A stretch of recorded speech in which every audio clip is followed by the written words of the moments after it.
Do you believe?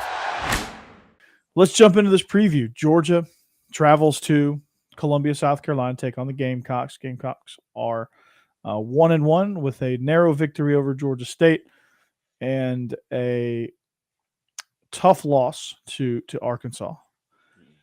So far, Spencer Rattler is not the answer for South Carolina. But if you're Shane Beamer, what are, what is scouting Georgia? What is what is South Carolina going to have to do to give themselves a chance? You're going to have to establish some type of to control the clock, to keep our offense off the field. Because I'm willing to bet that our offense is going to be clicking in this game on Saturday. Yeah. And another thing you're going to have to do is how can I attack zone coverage? Because when Georgia gets to that man coverage, you're not going to be able to do anything. But when we do it, we kind of zone blitz a little bit. How can I attack the zone? Where's the weak at in the secondary? It's in the zone coverage that we play, things like that. Don't try to outsmart yourself because you're not going to be able to do it. Right. Just kind of you establish your game plan, stay within your game plan.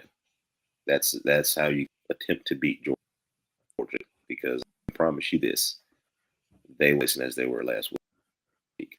Oh no, they won't be. They do realize that I think Mr. Rattler, so we're going to rattle him at any point.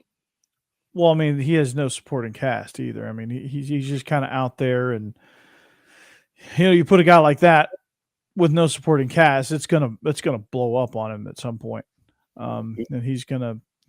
It's going to happen like it did at Oklahoma. It's just kind of his pattern. He did it in high school on QB1. He did it at Oklahoma. I mean, the freaking quarterback whisperer himself, Lincoln Riley, gave up on him. So, I think they're going to just have to find a way to protect well, give him time, move the pocket, take advantage of, don't get or actually be patient and take the 5-yard hitches, take the nickel and dimes, and try to keep George off balance. Oh, yeah, so if they can protect him, get the ball out quick, break some tackles, move the chains, they have a chance. They have a chance. But do not put the game because you will lose. No. Right. I mean, he's kind of like Bo Nix. Like there's going to be some plays where Georgia's going to give him one look, shift to another, post snap, and he's going to throw it right to Chris Smith. Like Chris Smith, this is a prime game for a Chris Smith pick six. Kind of like the way they did DJ Ongulale. Like they got after him, they harassed him, they hit him, they picked him off. Like he couldn't complete simple passes. They were in his head. It's going to be a lot of stuff like that where Nolan Smith is going to be constantly harassing. He's going to be in the backfield. He's going to be hitting, and Shane Beamer, Spencer Rattler is going to be on the run. Yeah. Stat up front, offensively and defensively, very good front seven. That's one thing. That's one. Their secondaries now. They are pretty. They're a lot better. Well, they're going to be without. They're going to be without two defensive starters: Jordan Strachan and Mo Kaba. Injury. So edge rusher Jordan Strachan and linebacker Mo Kaba. So two of those front seven guys, starters, are going to be out. R.J. Roderick is going to be banged up. He's not going to be 100%, but he's practiced. He'll be ready to go. Alex Huntley got banged up a little bit, but he's going to be fine going forward. And wide receiver Corey Rucker could be potentially available too, so that might be a weapon there for Spencer Rattler, somebody they were looking forward to. So without two defensive starters, if this offense doesn't feast, I think for Georgia, the offense has got to start. It's got to start the way it started against Oregon. Fast, and easy yards. And if it can start fast in a rhythm, easy going, and put one across, and then do it again, if they can do it 3 times, South Carolina will quit. It'll go just like the Oregon game. They'll fold. They'll fold. He'll be yelling at people. Not He'll like throw Coach some Beamer. picks. And like I said, one of my former players, Jaheim Bell, over there at South Carolina. I hope he does well. But just one of them games, man. Again, because it's a tough environment. Over at Bryce Stadium in South Carolina, I hate playing there. Yeah. Sandstorm. You've mentioned every that. Day. So it's just one of those games where you've got to be on point because they will beat you. There's no doubt about that. They can beat you, despite how they're primed to it. How sorry people think they are. This is one of them games where South Carolina can't beat you. So we just got to, we know. Yeah, I mean, you can't beat us alone. The defensive guys out, so it's time to just take it, man, to get back on track and look for the road to the championship one, because we're kind of hitting the right now with our focus right now. We got to get back on track.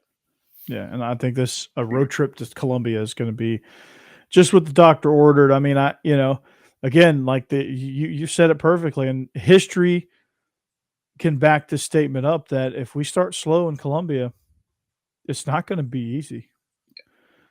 It never has been, never will be. I mean, they're going to come out and fight, and they're gonna get pressure on Stetson. They're going to do some things. They're going to mix some things up. They're going to hit a few big plays. They're going to move, but our defense has got to, I think for us, we got to play man and come after a rattler defensively.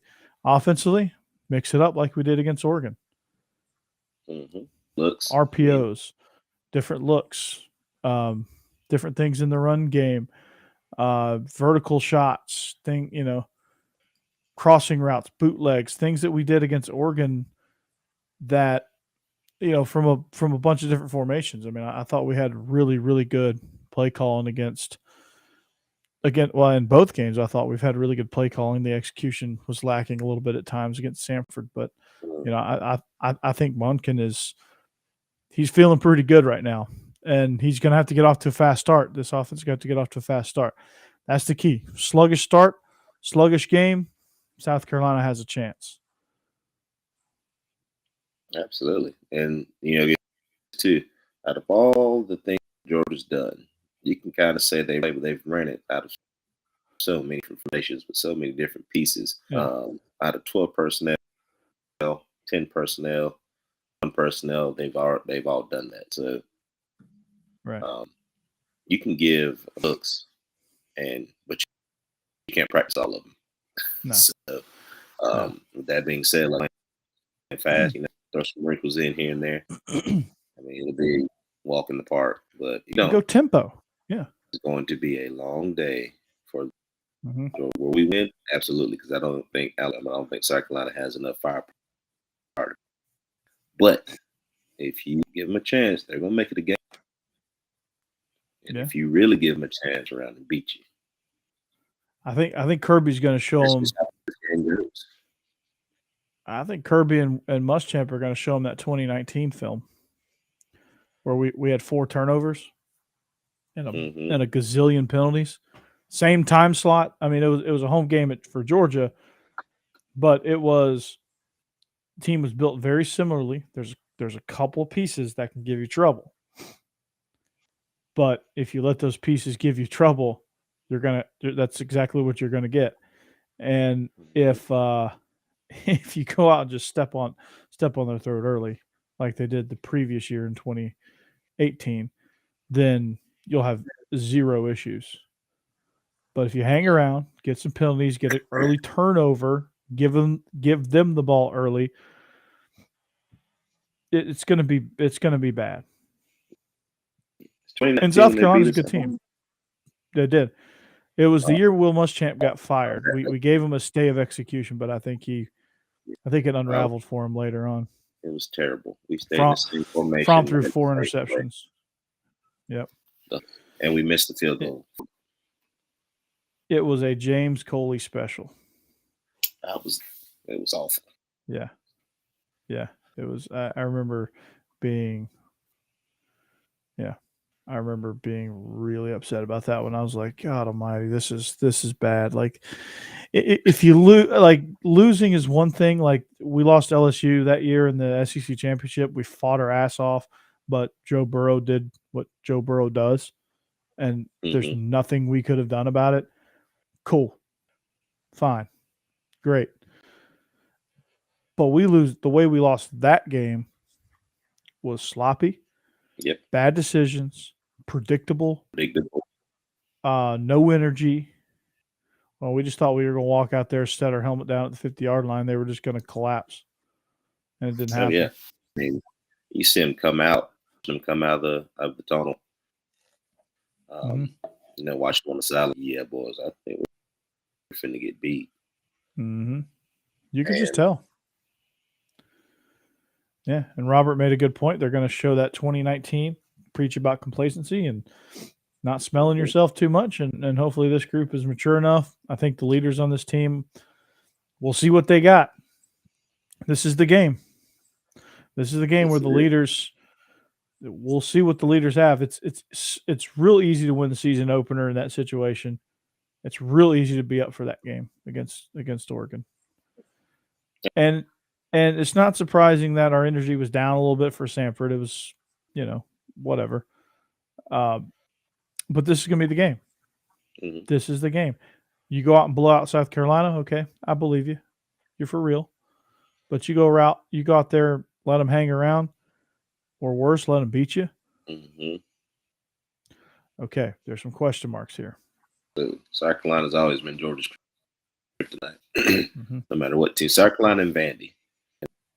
And Kentucky and every once in a while. But between South Carolina and Vandy, I mean, those two teams, I mean, we lose to them at some point along the road.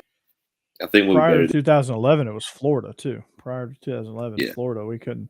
It didn't matter what happened. Florida was like the '80s Celtics. Like we were going to fight them like hell, then we were going to fold. They were going to come back and beat us, or they were just going to blow us out from the start.